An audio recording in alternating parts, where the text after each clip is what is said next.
Do you know who is my favorite gangster rapper?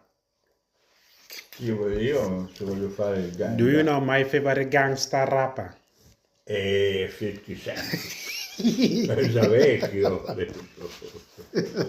un mucchio di problemi anche, mi sa, con la giustizia anche, no? 50 Cent, sì, adesso lui è grosso così. 50 Cent, 50 Come coso Cent, lì, ma a dismisura, come cazzo, 50 proprio Cent.